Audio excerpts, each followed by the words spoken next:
Buenas tardes, amigos de Radio Miraflores, la auténtica plataforma virtual. Les saluda Fabricio Orozco en su programa En Vía. Hoy día, siguiendo con los temas de transporte que tanto nos interesan en la ciudad, tenemos como invitado a David Mujica. Él es abogado, especialista en temas de transporte. Vamos a conversar un tema muy importante que tiene que ver con la ATU y que está totalmente relacionado con la validez de la ley que aprueba la creación de la ATU, y esto es la constitucionalidad que debió respetarse para promulgarse una ley de esta naturaleza.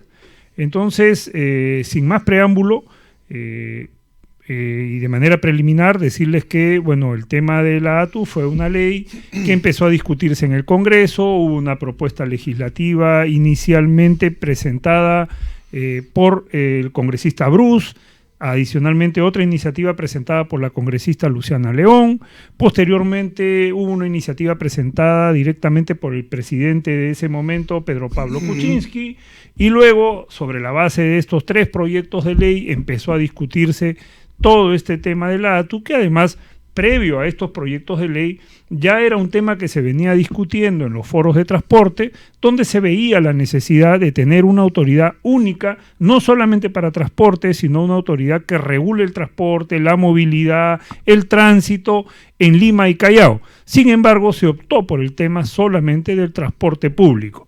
Entonces, dicho esto, estamos acá con David Mujica para conversar sobre este tema que tiene que ver con la constitucionalidad de esta norma.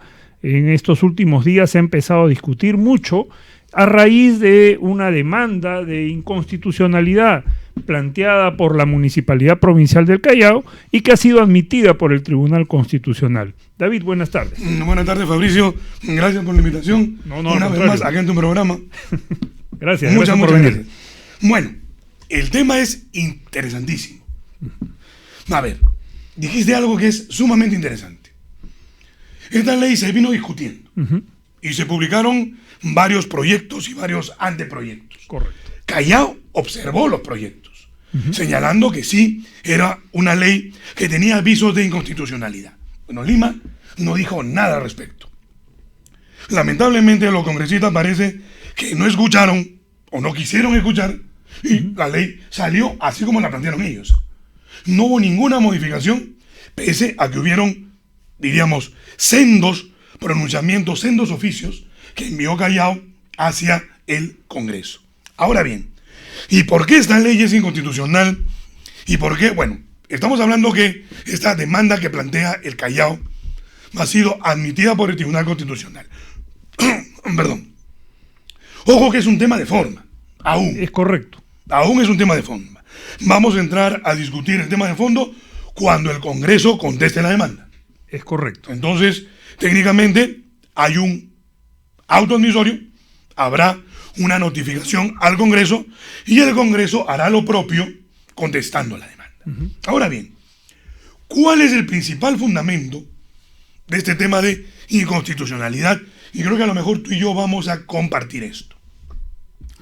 Yo puedo, mediante una ley, que no es una ley orgánica, que es una ley que no modifica la Constitución, puedo quitar autonomías, puedo quitar una prerrogativa que emana de la Constitución hacia una ley orgánica y que por ley orgánica ha sido otorgada, que es la autonomía en cuanto a regulación de lo que es el transporte. Ahora, técnicamente hablando, se ha modificado el artículo 73 de la Ley Orgánica de Municipalidades. Correcto. Pero solo el 73, Fabricio. Y el 74 y el 75 no han sido modificados. Sobre todo el 75. Es correcto. Que dice expresamente que ninguna autoridad se puede abocar a ninguna, diríamos, a ninguna función que tiene detrás la autonomía municipal. Es correcto. Y esta autoridad autónoma de transporte se está abocando.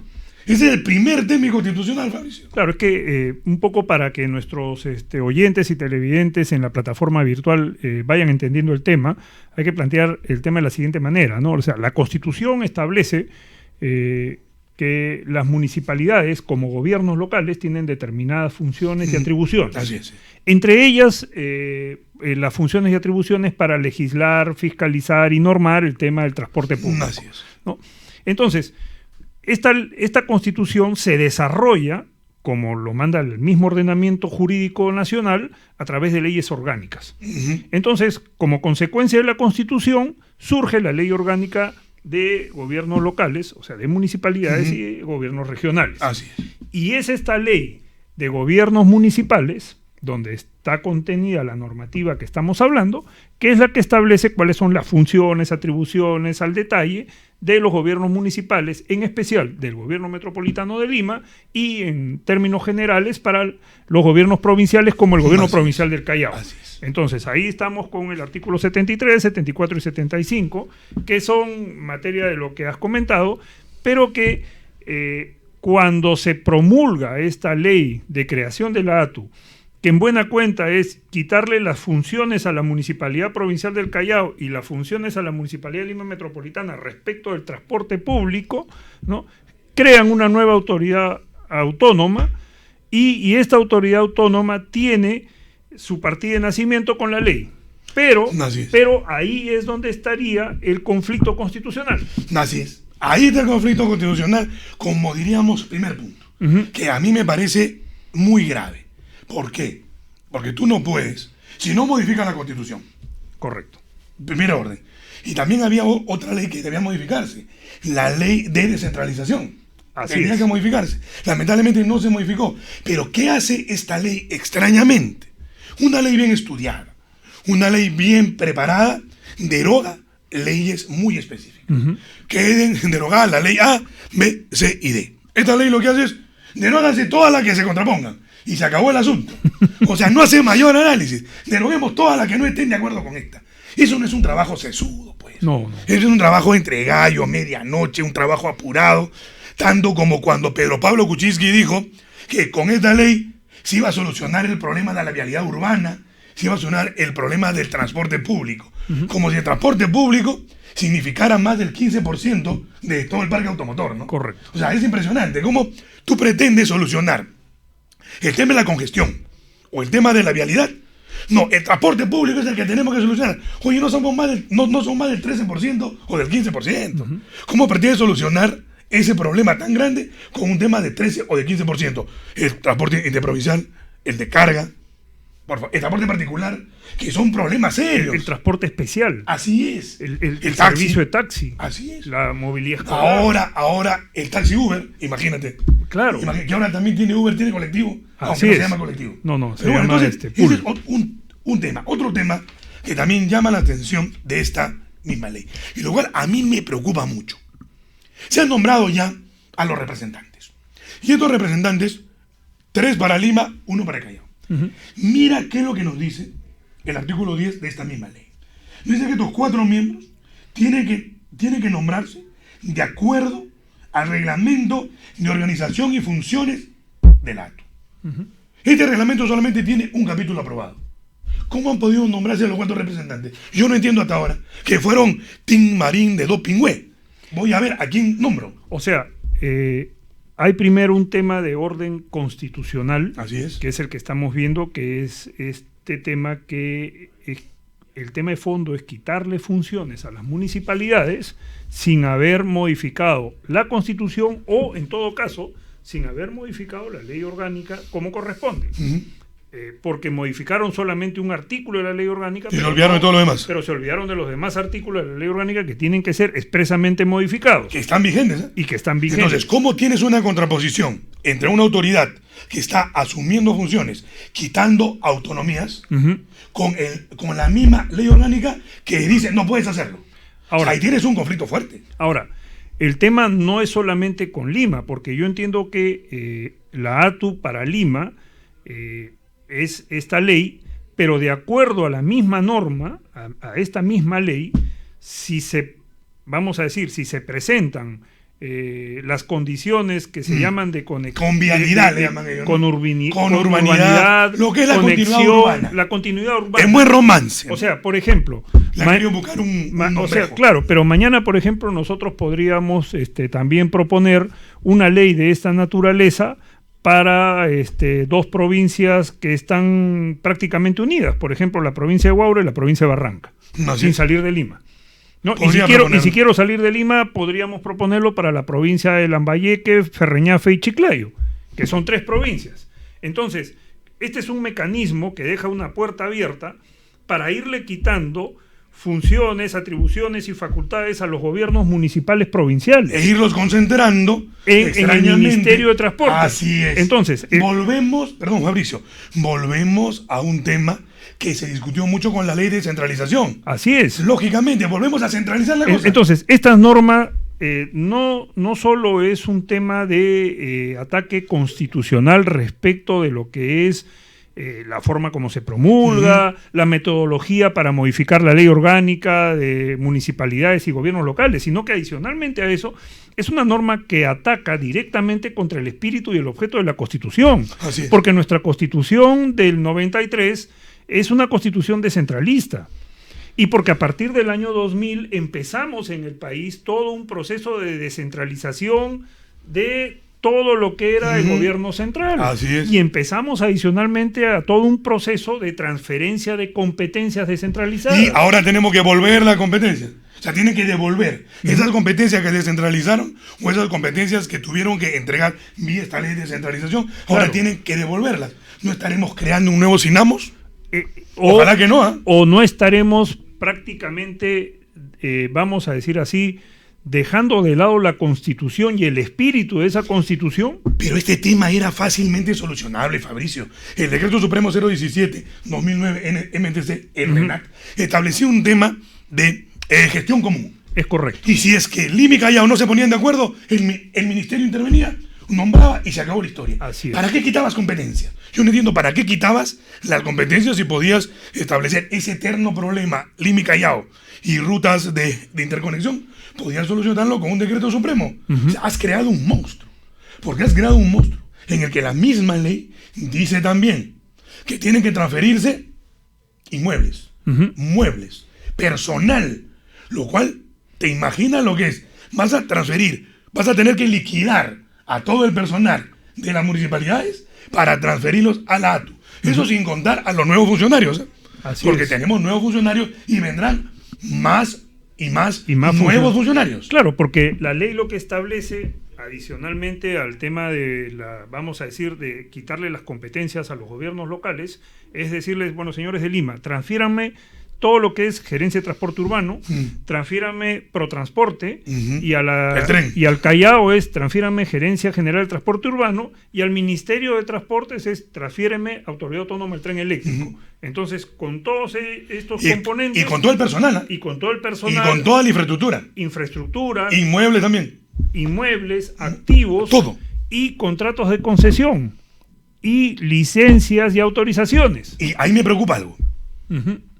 Yo he firmado un contrato de concesión contigo. Ya, yo soy un concesionario y firmé el contrato con la Municipalidad de Lima. ¿Y por qué me van a obligar? Porque la ley obliga también inconstitucionalmente a hacer una cesión de posición contractual. Para que la gente nos comprenda un poco. La cesión de posición contractual es un acuerdo. No puede ser una obligación. Así es. O sea, tú no puedes decirme, tienes que hacer tu posición contractual a favor de esta nueva autoridad. ¿Por qué? No estarían atentando contra lo que el Código Civil dice, que lo conoces tú muy bien también, contra mi autonomía contractual, mi autonomía de contratación, y contra los contratos ley, que también están en el mismo Código Civil. Claro. Entonces, me están diciendo, ahora ya no quiero que tú le pagues o hagas el contrato con la municipalidad, sino ahora se ha creado una nueva autoridad. Y yo como concesionario, yo te voy a decir, ¿y en qué parte de mi contrato está que tengo yo que cederlo? O sea, porque tú promulgaste una ley, yo tengo que firmar con este señor. ¿Por qué? Ahora, esta ley, ¿no? Vamos primero viendo el tema constitucional y sus efectos. O sea, esta ley ya empezó a tener efectos, ¿no? Sí. Esta ley ya empezó a tener efectos, ya se dio todo el proceso de transición y de transferencias. Se está dando. Se está dando. Porque todavía la GTU está con sus competencias. Porque se retrasó. Y la GTU igual. Así es, porque este proceso estaba previsto para que se primero de abril. O sea, el 1 de abril concluía todo el proceso toda de la transferencia, exactamente. pero se ha retrasado, ¿no? Pero empieza a tener todo este escenario una serie de hechos que ya se van cumpliendo, no obstante la inconstitucionalidad.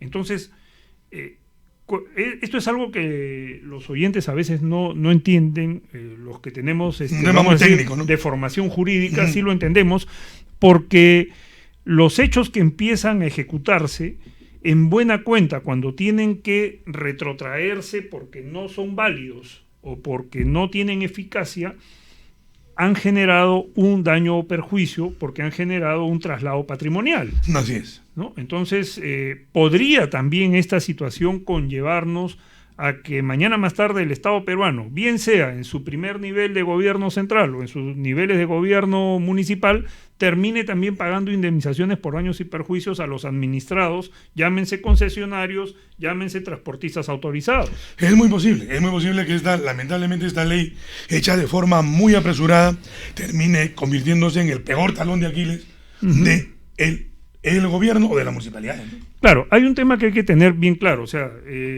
muchos durante todos estos años hemos pedido tener una autoridad única o centralizar la autoridad, bien sea a través del mecanismo del Reglamento Nacional de Administración de Transporte, o bien sea con una norma que expresamente desarrolle este mecanismo del Reglamento Nacional de Administración de Transporte, ¿no?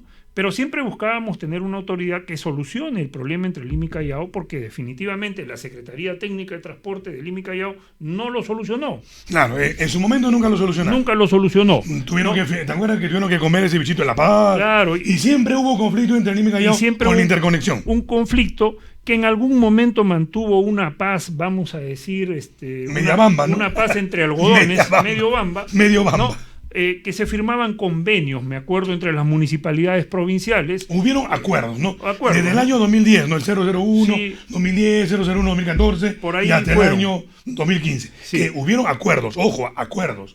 Que ambas municipalidades tenían que respetar. Es correcto. Así es. Pero mal que bien, esa era una fórmula que no quitaba a este escenario, no le quitaba el rango constitucional. Así es. ¿No? O sea, estabas dentro de la constitucionalidad, estabas dentro de la legalidad y por ahí tenían que empezar a ordenarse. Y sobre la base de ese esfuerzo tenía que construirse probablemente una autoridad conjunta, ¿no?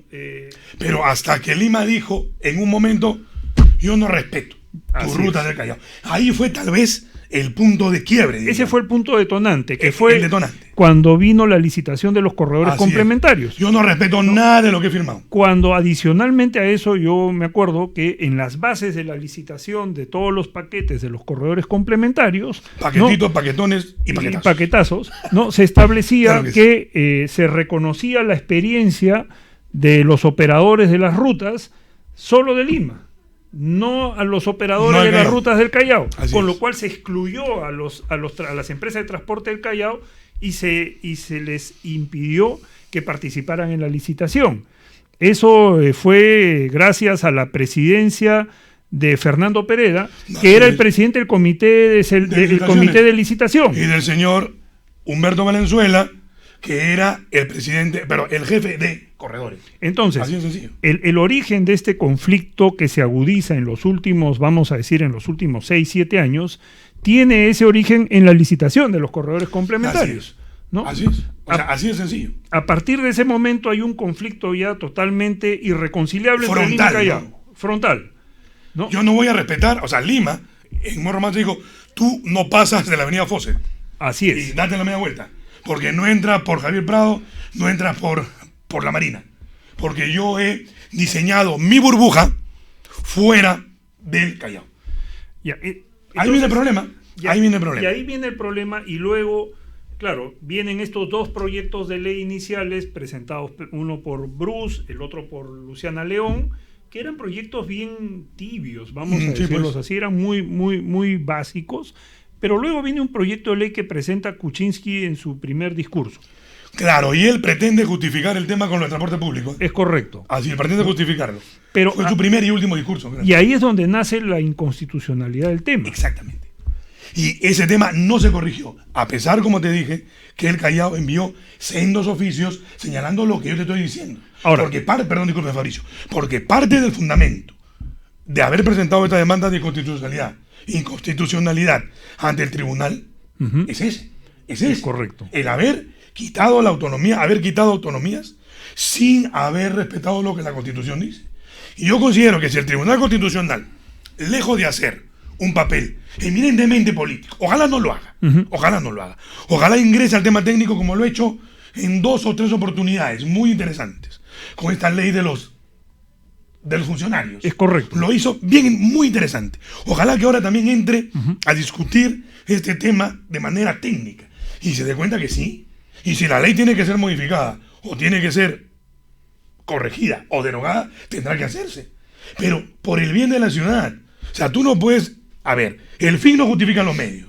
El fin puede ser muy bueno. Es correcto. El que tú querías, el que yo quería. Que haya una autoridad que termine con todo este conflicto. Que se pudo solucionar con un decreto supremo aplicando el tema de la gestión común. Bueno, ya. Pero ya se creó un mostrito. Pero que este mostrito no termina siendo un mostrazo, pues. Pero un mostrazo que transgreda la Constitución o que transgreda normas o leyes orgánicas. No es posible. Claro. O sea, tú no puedes tener un fin muy bueno y que los medios no te interesen. Porque una vez yo escuchaba a una persona y digo, pero hay muchas leyes inconstitucionales, pues dejamos que esta ley subsista. Total, o lo de los corredores. Si declaramos nulos los contratos o resolvemos los contratos, ¿quién va a dar el servicio? Pues, o sea, es casi como decir, yo tengo un profesor violador, pero como no tengo otro profesor que lo pueda reemplazar, que siga violando, pero que siga enseñando. Así es. Dios, eso es un tema que no soporta un análisis de ningún tipo. Entonces correcto. no podemos pretender justificar lo injustificable. Pues. O sea, tenemos que hacer leyes que respeten la Constitución y que respeten las leyes de mayor jerarquía. Claro. O sea, no podemos, sobre pretexto de decir, no resuelvo A, no resuelvo B, no anulo A, no anulo, porque no tengo otra cosa que darle a la ciudad. Entonces, Fabricio, matemos todos los presos, pues, y limpiemos la ciudad. Claro, o sea, el hecho de ser proactivos, el hecho de proponer, vamos a decir, una solución, no significa saltarnos la valla de la ley orgánica o de la Constitución. O sea, no podemos. Porque si no, también no debemos. Porque si no, también estaríamos justificando, a ver, por ejemplo, como en esta zona no llega el transporte público, entonces está muy bien que existan taxis colectivos. Claro. Y como en esta zona no hay formalidad, entonces está bien que sigamos siendo informales. ¿No? Porque la informalidad salvará a la ciudad, como una vez lo dijo Susana Villarana. Así es. Tú te debes acordar, en un paro dijo, los informales han salvado a la ciudad, Dios me libre. No, o sea... Es como decir, la delincuencia salvó a la ciudad. Claro. Que no haya más delincuentes, Dios mío. No, o sea, eso a mí me parece un tema totalmente básico para entendernos dentro de una sociedad. O sea, tenemos un orden establecido, tenemos una constitución establecida, tenemos leyes de desarrollo constitucional y tenemos mecanismos para poderlas modificar. Entonces, esos son los mecanismos que no podemos saltarnos. No te puedes saltar, o sea, saltarte esos mecanismos es no vivir en un estado de derecho. Así es. Así de sencillo. Es correcto. Por más que tú quieras solucionar el problema de todo el mundo. Es casi como cuando me dan una partida siendo el Estado y yo la destino para otra cosa. Es correcto. O sea, no puedo destinarla. Así yo vea que A, B o C falta algo, no puedo hacerlo. Entonces, no, lo que pasa es que yo he querido hacer el bien. Oye, haz el bien, pero respeta la ley. Claro. Si no respeta la ley, no hay bien que valga, ¿no? Claro, la Municipalidad del Callao, entonces, para entender el tema y para que nuestros oyentes y televidentes de la plataforma virtual lo entiendan, vino presentando una serie de informes técnicos que hacían y que evidenciaban al Congreso el error en el que estaban incurriendo. Así es, ¿no? Pero el Congreso... Y el Congreso, tanto en el trabajo de comisiones, donde se fue preparando la ley, luego pasaron a la discusión y al pleno, etcétera, y luego en la aprobación, no hizo caso de estas observaciones. La Municipalidad de Lima no le interesó. Yo creo que no le interesó porque no presentó nunca nada. Porque no presentó nunca nada. Y es más, estuvieron corriendo para la transferencia, ¿no? Claro. Y lo que sí me llama la atención es que el Callao tiene 5 congresistas. No te sabría decir, de verdad que no tengo... Creo que sí. Ya, bueno. Y creo que Lima tiene 30 congresistas. Sí. O sea, hay 35 congresistas de Lima y Callao... ¿No se dieron cuenta? Que no se dieron cuenta. No, ¿o no quisieron darse cuenta? No, o sea, a ver. o esta ley tiene otro interés atrás. Porque Bruce es congresista de Lima, por Así Lima presentó el proyecto de ley. Luciana León es congresista por Lima, presentó el proyecto de ley. Ya, ahí tenemos a 2 congresistas por Lima. Pero, ¿y los otros 28?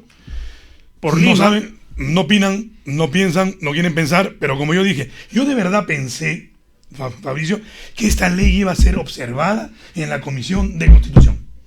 Que tampoco dijo nada. O sea, yo pensé que esta ley no pasaba a la Comisión de Constitución. Ya. Porque simplemente, oye, estás atacando directamente la Constitución política. Lógico. Entonces no puede pasar a menos que modifiques la Constitución de una manera clara, ¿no? Ahora, yo tampoco puedo crear una autoridad solo para Lima y para Callao, olvidándome de las demás provincias. Claro, ¿no? pero mira qué interesante este tema, porque si yo estoy modificando una ley orgánica que tiene que ver con un tema estrictamente constitucional y jurídico, tengo que pedirle opinión al Ministerio de Justicia. Así es. Y nunca se pidió, creo. Y tengo que pedirle opinión a la Presidencia del Consejo de Ministros. Porque entiendo que también deben haberle pedido opinión al Ministerio de Economía y Finanzas. De verdad que no he leído ningún informe de eso. O sea, yo creo que de verdad que no me ha llegado a mis manos. Porque en esta ley hay un tema que establece otro asunto que también linda con el tema constitucional, que es el tema del subsidio. Así es. ¿No? Son 100 millones creo que han destinado. No. Hay un tema de subsidio en las tarifas.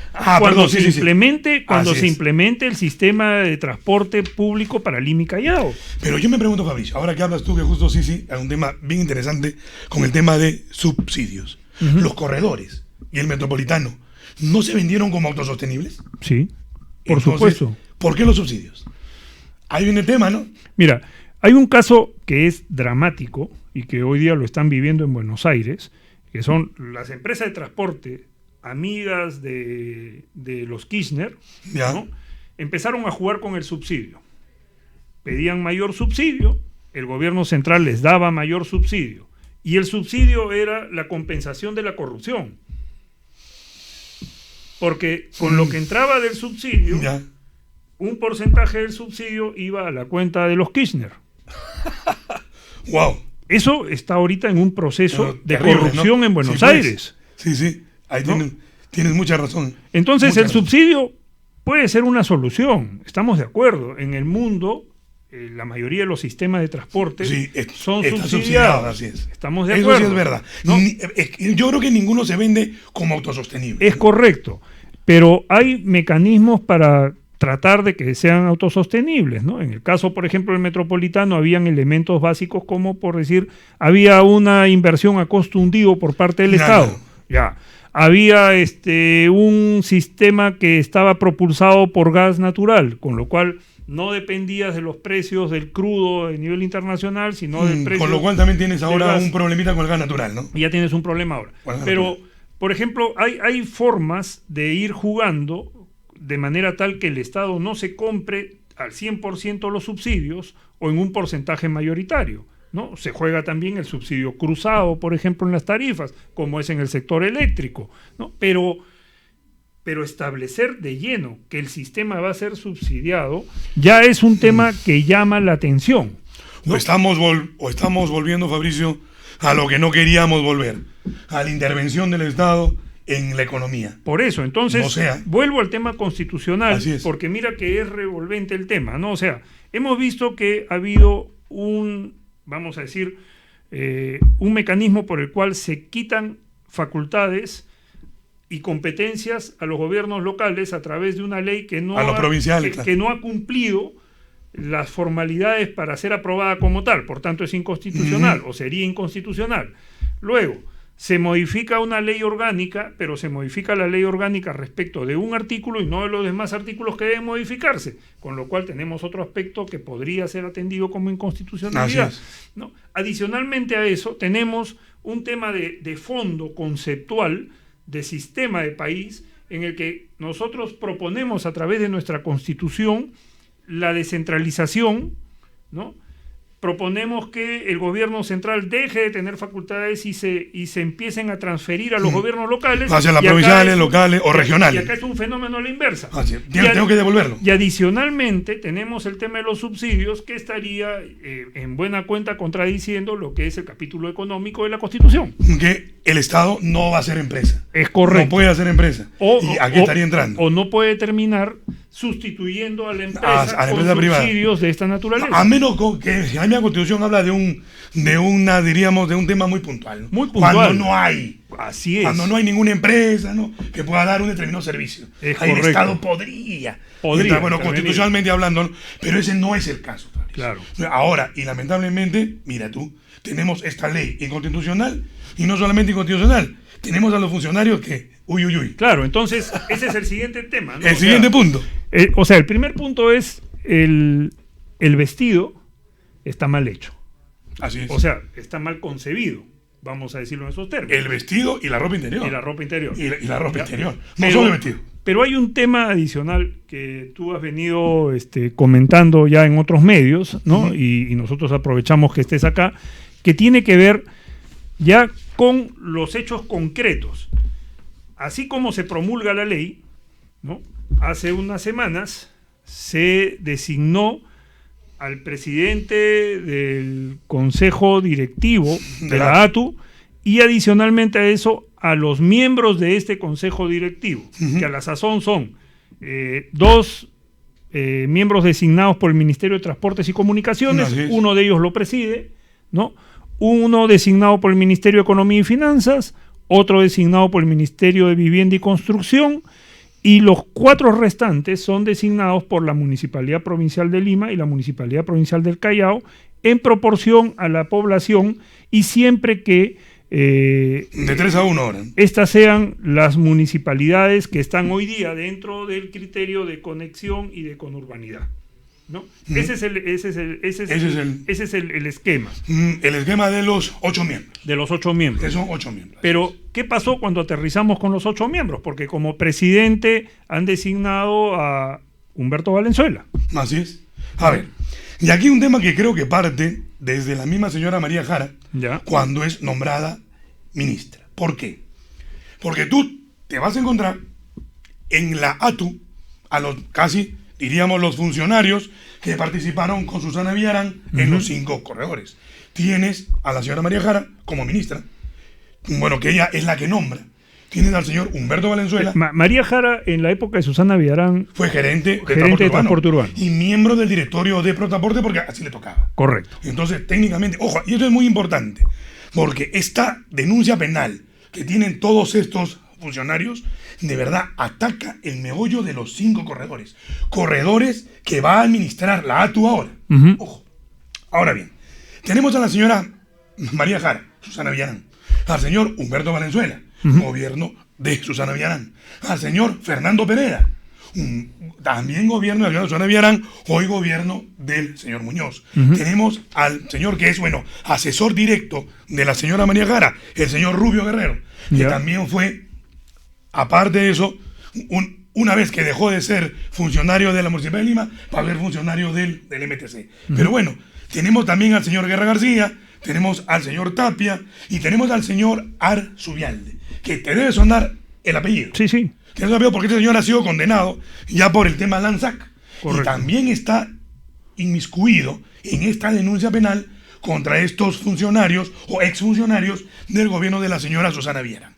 Yo te voy a decir el tema. La denuncia es la 104/2016. Correcto. Está en la segunda Fiscalía Penal por corrupción de funcionarios. Ojo, porque la denuncia no es únicamente abuso de autoridad, etcétera, etcétera. Es peculado y es negociación incompatible. Por menos de eso, la gente está presa, maestro. Es correcto. Por menos de eso, la gente está presa. Pero esta denuncia tiene desde el 19 de enero del año 2016 3 años y medio. Y la Fiscalía, no sé por qué razón, no ha hecho mucho o no ha hecho nada. Y estos señores ahora son funcionarios. Ojo, del año 2016. Y te quiero poner como una primera perla. Que todavía esta denuncia no ha sido archivada. Bueno, si bien todo el mundo dirá, tenemos la presunción de inocencia. Sí, pues, tenemos la presunción de inocencia. Pero para cargo de confianza, Fabricio, yo creo que la presunción de inocencia va para un tema de un concurso. Claro. Pero si yo, como presidente de la República o como ministro, a pesar que los funcionarios que estoy nombrando tienen una denuncia tan grave como la que te voy a decir, ahora los nombro es porque yo a la ciudadanía le estoy diciendo no me importa. Claro. O sea, no me interesa la denuncia por corrupción que tú tengas, aun cuando el gobierno se ufana en decir que está luchando contra la corrupción. Pero entonces, no, o sea, yo te nombro porque yo confío en ti a pesar de todo esto. ¿Y sabes cuál es la prueba más fácil para que estos señores en este momento ya tuvieran proceso judicial abierto y si no prisión preventiva? ¿Sabes cuál es la prueba? Simplemente pedir los contratos a Protransporte. ¿Por qué? Porque tú te debes acordar que cuando se convoca este concurso, una de las perlas, se convoca señalando que todos los concursantes deben otorgar una carta fianza de nivel A. Es correcto. Y luego después, cuando ganan los concesionarios, se le baja la carta fianza a nivel C+. Se modifica.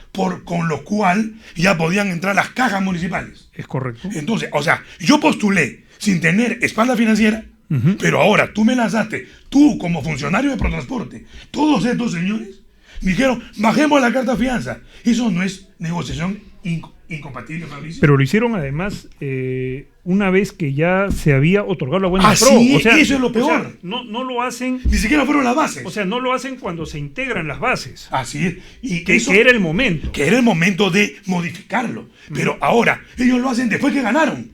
Correcto. Después que se otorgaron esta buena pro, se modificaron los contratos o sea, antes de los 3 años. O sea, para favorecer a los que ya habían ganado. Vamos Eso a decirlo se en llama, esos términos. en el Código Penal, Sí. ahora te voy a definir de una manera clara para que la gente entienda qué es la negociación incompatible. Es cuando un funcionario se interesa por determinada acción en favor de un tercero. Correcto. Cuando yo me intereso, que no debo interesarme, porque no es mi función, yo me intereso personalmente y particularmente. Eso se llama negociación incompatible. Y se llama peculado cuando yo me pongo de acuerdo con esa persona. Entonces, la pregunta es, ¿a la fiscalía no le bastaba pedir los contratos y darse cuenta de esta patraña o de este Armani, diríamos así? Claro. O sea, era tan sencillo. 3 años y medio para darse cuenta de eso, Fabricio. Y yo creo que acá hay un blindaje extraño. Pero acá, en esta denuncia, están denunciados exfuncionarios de la Municipalidad de Lima Metropolitana. Pero para que el delito, o los 2 delitos que has mencionado, sean tales, tenemos que tener una contraparte en el privado. También se denunció entonces a algunos o a todos los que resultaron ganadores, o era solamente de los que resultan responsables en la investigación. Yo creo que, bueno, según lo que se ve de la misma denuncia, solo se ha denunciado a los funcionarios. Correcto. Ahora, que luego, producto de la investigación, podrían ser incorporados como cómplices, porque acuérdate que los delitos, hay delitos de carácter general y delitos que se dan en torno a la función que ellos cumplen. Correcto. Entonces, el delito de negociación incompatible y el de peculado solo lo pueden cometer los funcionarios públicos. Pero sí pueden ser cómplices, como llamemos extraneus, los particulares que también se vieron beneficiados, pero como cómplices. Correcto. Pero aquí solo se han denunciado delitos contra los funcionarios. Correcto. Diríamos, una de las perlas que tiene, tal vez la más grave, porque por menos que esto, Fabricio, como ya te dije, funcionarios, claro, funcionarios están presos. Es correcto. Están presos. Sí, o sea, a ver, el primer tema que es entonces cuestionable es la presencia de la señora María Jara como ministra de Transporte. Que está incorporada en esta denuncia. Independientemente de que ya antes, como funcionaria de Sutran, tuvo que dejar Sutran por el escándalo de la papeleta fantasma. Así es. ¿no? Pero entonces hoy día se suma este nuevo tema, con lo cual ella no estaría, pues, vamos a decir, calificada dentro de una perspectiva de lucha anticorrupción que tiene este gobierno para ser ministra de este gobierno. Y yo lo que me pregunto, estos señores que ahora son funcionarios, señora María Jara, el señor Valenzuela, el señor Rubio, el señor Perea, que también a mí me llama la atención un tema ético, pero bueno, ¿habrán puesto en su hoja de vida esta denuncia? Y si no la han puesto, también es grave, también es gravísimo, porque eso es una omisión que también les puede costar el puesto. Pero a ver, en el tema, por ejemplo, de Fernando Pereira, a partir del 1 de enero de este año, fue nombrado presidente del directorio de Protransporte. Y ya tenía esta denuncia del año 2016. Y esta denuncia se la había puesto Protransporte mismo. O sea, entonces, el señor el alcalde Muñoz, ¿cómo lo designa? ¿Cómo lo nombra presidente de Protransporte si la misma entidad de la municipalidad, que es Protransporte, tenía una denuncia presentada en contra de a lo mejor, de este exfuncionario? Ya podría entender por qué la denuncia no camina 3 años y medio, ¿no? O por qué la denuncia no quieren hacerla caminar. Ahora, acá hay un tema de un conflicto ético. Pero por supuesto. Gravísimo. Si yo sé que la institución que me está contra, o de la que me propone ser presidente me ha denunciado, primero tengo que archivar esta denuncia. Lógico. Es lo menos que puedo hacer. Interesarme por esta denuncia, pero asumir la presidencia de una entidad que me ha denunciado por corrupción. Ojo, mira, por corrupción. En el tema de la licitación de los 5 corredores que yo como presidente voy a manejar, encima él maneja los 5 corredores. Es correcto. Ahora entiendo por qué no pasa nada con ninguna denuncia. O por qué han seguido, no sé, otorgando concesiones o todo el mundo pasa por agua tibia. Porque el señor no quiere hacer nada, pues. Ahora, definitivamente, y vuelvo a hacerme esta pregunta, ¿habrán consignado esto en su hoja de vida? ¿Lo habrán puesto? Y si lo pusieron, el señor Muñoz ¿debió nombrarlo? Yo creo que no. Y el presidente Vizcarra, si la señora María Jara dice, señor Vizcarra, yo tengo una denuncia por corrupción de funcionarios cuando fui funcionaria de la señora Villarán, por si acaso está todavía en trámite, señor Vizcarra, y yo como el señor Vizcarra la voy a nombrar ministra, me asusta. ¿Qué pacto hay? No lo sé, pero me asusta. Que tanto nos ufanamos de luchar contra la corrupción y nombramos, yo no voy a decir que estén condenados, no, pues, repito, hay una presunción de inocencia, pero estamos ocupando un cargo público. Correcto. Y entonces, eso sí, tiene que llevarme a mí a reflexionar y a tener primero que haber archivado este tema, no dejarlo que se estire desde el año 2016, y también es responsabilidad de la misma fiscalía. Claro, porque si a otros técnicos que eran candidatos a la presidencia de la ATU los fueron descalificando porque también existían denuncias, ¿no? No vamos a mencionar nombres, pero todos los que estamos en el medio sabemos cómo se ha venido jugando todo este tema de las cartas que se presentaban y que se iban cayendo. Así es. ¿No? Entonces, ¿cómo es posible que quien resulta siendo designado como presidente de esta autoridad también tiene una denuncia? Y una denuncia por delitos graves, ¿no? Otro tema es por haber modificado. Mira, y esta licitación es también bien interesante, porque la misma denuncia dice que el plan de promoción no fue aprobado por el Consejo Municipal. Es correcto. Y lo aprobó el directorio de Protransportes, arrogándose funciones que no le correspondían. Y también, y tú te debes acordar, que esta licitación no tuvo un estudio previo. No estuvo estudio de demanda y no tuvo estudio de factibilidad. No tuvo ningún estudio previo. Se lanzó como pudo lanzarse. Y ni siquiera pasó adicionalmente a eso, disculpa que te corte, por el cumplimiento del requisito que se establece para este tipo de concesiones, que tiene que pasar por la aprobación en la versión final del contrato, por la aprobación del Ministerio de Economía y Finanzas. Pero acuérdate tú que le lanzaron un salvavidas. Al final. O sea, tuvieron que lanzar.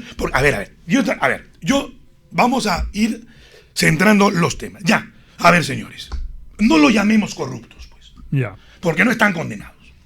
Presunción de inocencia. No llamemos corrupto al señor Vereda, al señor Valenzuela, al señor Agar. No lo llamemos corrupto porque no están condenados. Y sería así un tema muy agresivo llamarlos así. ¿Pero qué? ¿Estos especialistas no sabían lo que tú me dices? ¿Acaso su especialidad como funcionarios no les decía que estos contratos debían ser aprobados por el MEF? ¿No sabían acaso que el plan de promoción debía ser aprobado por el Consejo Municipal? ¿No sabían acaso que no podían modificar las cartas de fianza? Entonces, cuando menos, hay un tema de ignorancia. Y ese tema de ignorancia nos hace pensar, ¿tenemos a funcionarios idóneos en la ATU o en el ministerio? Si no sabían los temas básicos, Fabricio. Claro, porque además la ignorancia no te exime del cumplimiento de la norma. Así es. Ahora, pero si no la conoces es porque no eres un especialista. Y si no eres un especialista, ¿qué haces en el puesto? O sea, ¿qué haces en un puesto para el que no eres especialista? Entonces, en buen romance, no lo llamemos corruptos porque no están condenados. Correcto. Pero llamémoslo cuando menos ignorantes, ¿no? Cuando menos ignorantes. Cuando menos. Porque la ignorancia no es un pecado. No. Pero si puede ser muy atrevida, sí. Pero no es un pecado. Sí. Pero para yo estar en un puesto de tamaña envergadura que va a manejar toda la vialidad urbana en Lima y en el Callao. Dios santo, tenemos a personas que no sabían ni siquiera los temas básicos legales. Por favor. Ahora, nos preocupa porque esta semana el Ministerio de Economía y Finanzas ha transferido ya la primera partida presupuestal a la ATU. Así es. O sea, ya empezó la transferencia de recursos a la ATU. Le han transferido 1 millón de soles. Supongo que ya comenzaron a cobrar los funcionarios. Claro, Supongo. Y lo que yo entiendo es que anualmente el presupuesto de esta autoridad va a ser de 100 millones de soles. Así es. Para pagar gasto corriente, Por vamos supuesto. a decirlo así, ¿no? Solo para gasto corriente. Eso quiere decir que esos 100 millones son para el pago de todo lo que es inicialmente planillas, porque entiendo yo que asume una planilla enorme, porque me imagino yo que Protransporte debe estar más o menos en 300 trabajadores, la GTU igual, más o menos en 300 y los fiscalizadores que deben ser otros 300, por ahí. Debe ser como 800. O sea, y ahí ya vamos sumando 800, ¿no? La Gerencia General del Transporte Urbano del Callao debe tener otros 400, ya estamos en 1.200 trabajadores, y la Autoridad Autónoma del Tren Eléctrico debe tener otro tanto. O sea, este es un monstruo de 1.500 trabajadores aproximadamente. Con los nuevos funcionarios que se van a sumar. Con los nuevos funcionarios que se van a sumar. Que ya se han sumado y seguirán sumando. ¿No? Y adicionalmente a eso, con este mensaje que nos dieron el día que se instaló el Consejo Directivo, nos dijeron que esto que había sido presentado como la gran solución a los problemas de transporte no era tal. Que recién en 20 años íbamos a ver los frutos. Y que lo primero lo dijeron los mismos funcionarios, ¿no? Claro, y lo primero que iban a hacer iban a empezar a hacer nuevamente estudios, porque Lima ha cambiado, pues. Es que, a ver, lo que pasa es que el estilo de estos señores, y eso yo lo he visto muy de cerca, es borrar la ciudad y hacerla de nuevo. Desde su escritorio. Ya. Desde su escritorio. O sea, ellos van a, como tú bien dijiste, no van a tener tren, corredores, el metropolitano, y sobre eso van a borrar la ciudad.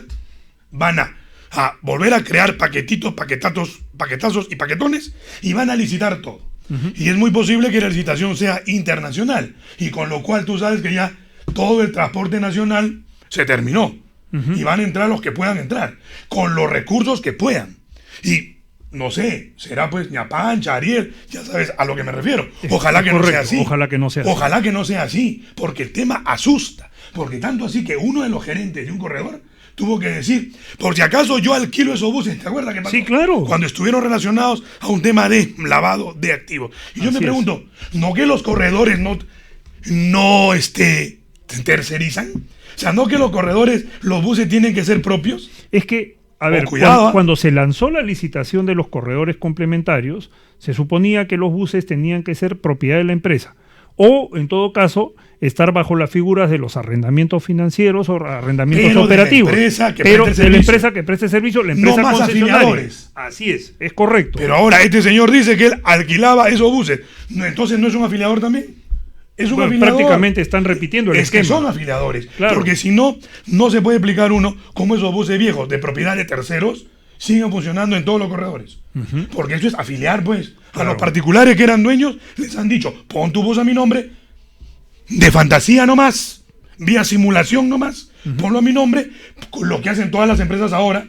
Es correcto. Igual, cualquier empresa tradicional o no tradicional hace eso, y yo te voy pagando cuando puedo para que tú pagues el crédito que tú tienes. Así es. Entonces, son afiliadores también. ¿Cómo que se ha terminado con la afiliación, Fabricio? No, pues hemos vuelto. No han terminado con nada. O sea, hemos quedado en lo mismo. Y dime, ¿no será lo mismo ahora? Ahora que se licite, ¿no pasará lo mismo? O sea, ¿no iremos de Guatemala a Guatepeor? Ojalá que no. Yo espero que de verdad esta ley sea modificada y sobre todo que haya un cambio. O cuando menos una renuncia, por decencia, de estos señores. Es decir, primero arreglo mi situación y después continúo con esto. Porque a lo mejor resultan inocentes. ¿Quién sabe? Es correcto, David. O sea, amigos, este es un tema importante. David ha venido a hacer un recuento de los hechos, ha puesto en evidencia un tema que está latente, que es una denuncia a varios exfuncionarios de Protransporte que hoy día se repiten en los cargos directivos de la ATU. La ATU empieza a ser cuestionada pero no por lo que está haciendo, sino desde su nacimiento. O sea, empiezan a cuestionar a la ATU de manera constitucional y se empieza a cuestionar a la ATU por la idoneidad de las personas que forman parte de ese consejo directivo. Entonces, si estamos tratando de buscar una solución al transporte de Lima, ¿es esta la vía? ¿Es este el camino? ¿Acaso no es necesario que el gobierno central se vuelva transparente en los casos que se han mencionado? Seguiremos tocando estos temas que son de importancia. Gracias por estar con nosotros en Radio Miraflores La Auténtica. Muchas gracias, David, por estar con nosotros. Fabricio, una vez más. Y con todos ustedes quedamos martes y miércoles, Fabricio Orozco y Luis Alberto Martel. Gracias.